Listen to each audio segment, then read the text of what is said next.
لیکن ایک مسئلہ ہے نا, ہمارے پاس بھی تو ایک مسئلہ ہے. مسئلہ یہ ہے کہ یہ چیز کہاں سے غلط ہوئی ہے یہ کسی کو نہیں پتہ, وہ سرا تلاش کرنا ضروری ہے.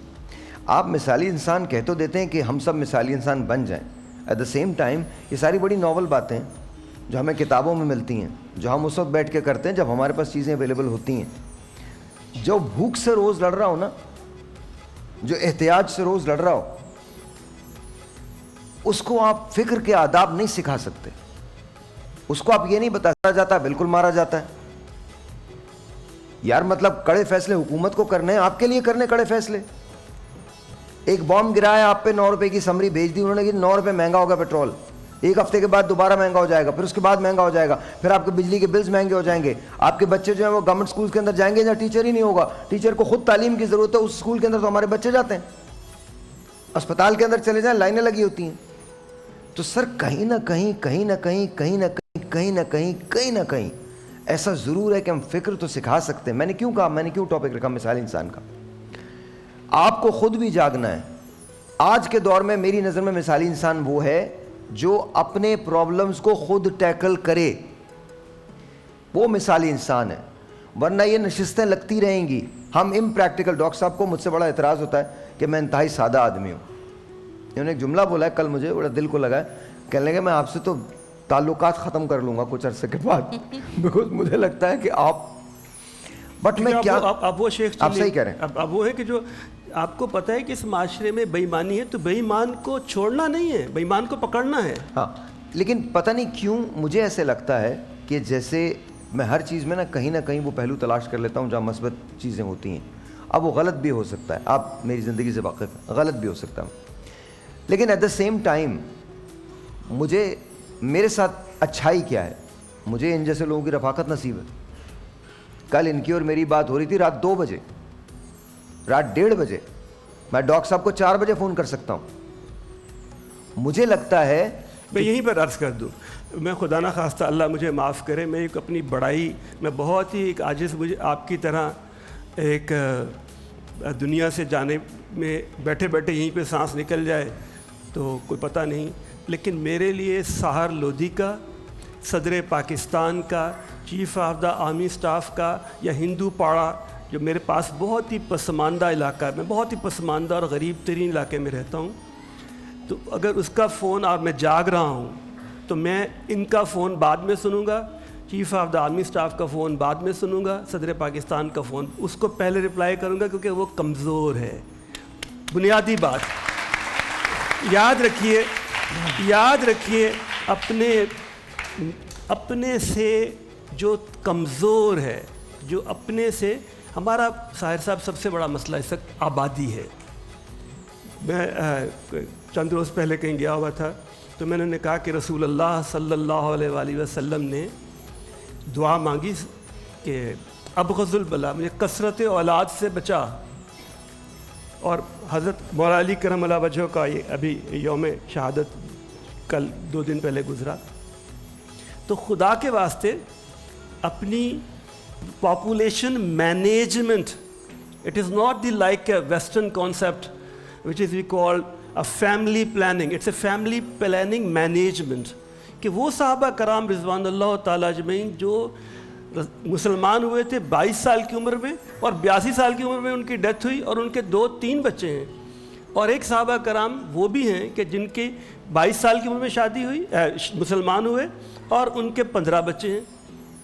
تو 313 کی بات ہو رہی ہے, 3013 کی بات نہیں ہو رہی, معیار کی بات ہو رہی ہے, مقدار کی بات نہیں ہو رہی. ڈاکٹر صاحب تربیت, جب جاپان میں بچوں کو سکول میں پڑھایا نہیں جاتا, پہلے ان کو سکھایا جاتا ہے کہ لائن کیسے لگنی ہے, ایمانداری سے کیسے رکھنا ہے. ایک یہاں پہ تجربہ اخوت والے کر رہے ہیں اور ایک چھوٹا سا تجربہ ہم کر رہے ہیں. ایک مدرسے میں قرآن حدیث ہی پڑھاتے ہیں, ان کے سامنے سب چیزیں رکھ دیتے ہیں.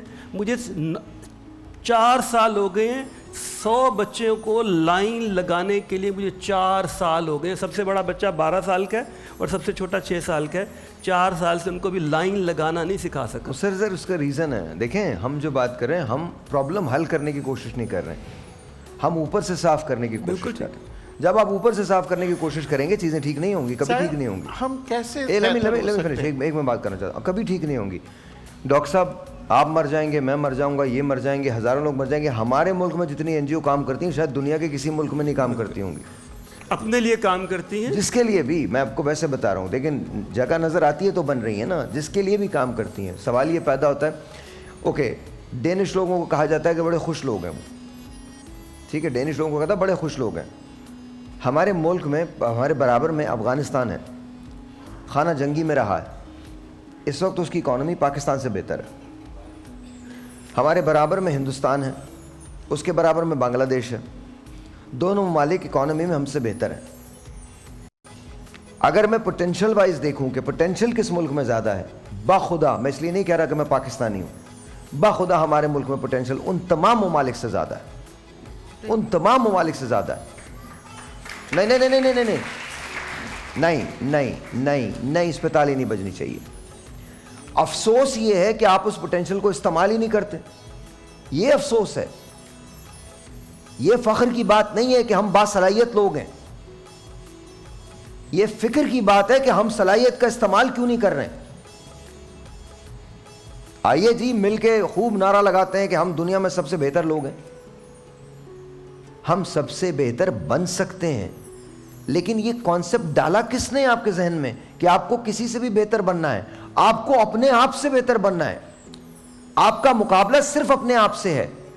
ہر روز آپ صبح اٹھ کے صرف اپنے آپ سے کمپیٹ کریں. آپ نے دوسروں سے جب آپ دوسروں سے کمپیٹ کرتے ہیں, یاد رکھیے ان کے حالات مختلف ہوتے ہیں, ان کے واقعات مختلف ہوتے ہیں, ان کی پالیسیز مختلف ہوتی ہیں, ان کی انوائرمنٹ مختلف ہوتی ہے. لیکن جب آپ اپنے آپ سے کمپیٹ کرتے ہیں, خود سے مقابلہ کرتے ہیں, تو آپ اپنے انوائرمنٹ کو, اپنے حالات کو, اپنی چیزوں کو بہتر طور پہ جان سکتے ہیں. ہمارے یہاں سب سے بڑا ایشو یہ نہیں ہے کہ ہم الٹریٹ ہیں. ہمارے یہاں سب سے بڑا ایشو یہ ہے کہ ہم الٹریٹ رہنا چاہتے ہیں. ہمارے یہاں ایشو یہ نہیں ہے کہ ہمارے یہاں ترقی نہیں ہو سکتی. ہمارے یہاں ایشو یہ ہے کہ ہم ترقی نہیں کرنا چاہتے. ہمارے یہاں یہ ہم اسلام کی بات کرتے ہیں, اسلام میں وسط القلبی ہے, معافی ہے. ابھی جیسے ڈاکٹر صاحب کہہ رہے تھے, یا فیصل نے بھی کہا, یا انہوں نے کہا, یا آپا کہتی ہیں, یا ڈاکٹر صاحب کہہ رہی تھی, کیا ہم لوگوں کو معاف کرتے ہیں؟ نہیں معاف کرتے. کیا ہم لوگوں کو سمجھتے ہیں؟ نہیں سمجھتے. ہمارے نزدیک وہ جملہ جو ہم نے ادا کیا ہے بس وہ امپورٹنٹ ہے, اس کے علاوہ کچھ امپورٹنٹ نہیں. آج عالم یہ ہے کہ چونکہ سب بات کرتے ہیں اس لیے کسی کی بات سمجھ نہیں آتی. ہمارے ہاں دیر کیوں ہوتی ہے؟ اپنا ٹریفک دیکھ لیجئے, ہر آدمی کو جلدی ہے. جہاں ہر آدمی کو جلدی ہوگی وہاں ہر آدمی دیر سے پہنچے گا. وہ لطیفہ ہے نا کہ وہ دوزخ کے کنویں پہ, پاکستانیوں کے کنویں پہ کوئی گارڈ نہیں تھا, تمام ملکوں کے کنووں پہ ایک گارڈ کھڑا تھا, ایک فرشتہ کھڑا تھا. وہ جو باہر نکلنے کی کوشش کرتا تھا مارتا تھا اسے, وہ نیچے چلا جاتا تھا. تو پوچھا لوگوں نے, بھائی پاکستانی پہ کیوں کوئی کھڑا ہوا نہیں ہے؟ کہہ لیں نہیں, یہاں سے جو باہر نکلنے کی کوشش کرتا دوسرا اس کی ٹانگ پکڑ کے کھینچ لیتا. یہ المیے ہیں ہمارے. آج ہم نے ٹاپک اس لیے رکھا ہے شاید کچھ چیز بدل جائے. ایک وہ وقت تھا جب آپ انگریزوں کے تسلط میں تھے, وہ ایک امپاسبل ٹاسک تھا, لیکن وہ بھی اسی قوم نے کیا. تو کیا پتا, ڈاکٹر صاحب کہہ رہے ہیں نا 4 سال سے, آپ ڈٹرمنیشن دیکھیں, 4 سال سے لائن سیدھی نہیں بنی. 80 لوگوں کی. میں بڑی مؤدبانہ گزارش آپ سب سے کروں گا کہ خدا کے واسطے, ابھی میں جس گاڑی میں بولٹ ٹی وی والوں نے مجھے, میرا ڈرائیور نہیں تھا تو میں اس گاڑی میں نے کہا کہ مجھے گاڑی بھجوا دیجیے. اس نوجوان کو میں نے پوچھا کہ بیٹا آپ کے پاس موبائل جو ہے کتنی مالیت والا ہے؟ تو اس نے کہا میرے پاس 1 لاکھ روپے کی تنخواہ, اس کی 30,000 ہے, 1 لاکھ روپے والا موبائل اس کا چھن چکا ہے, اب 35,000 والا. بھائی آپ اپنی خواہشات جو ہے نا, اب میں یہ چاہتا ہوں کہ ہم نے اپنے آپ کو غیر ضروری چیزوں میں الجھا دیا ہے. جو ہماری ضرورت ہے, میں 65 سال کا ہونے والا ہوں, آج جو میری عمر کے لوگ ہیں وہ جانتے ہیں کہ کپڑے کو پیوند لگتا تھا اچھے خاصے کھاتے پیتے لوگوں کو, جوتی گٹتی تھی.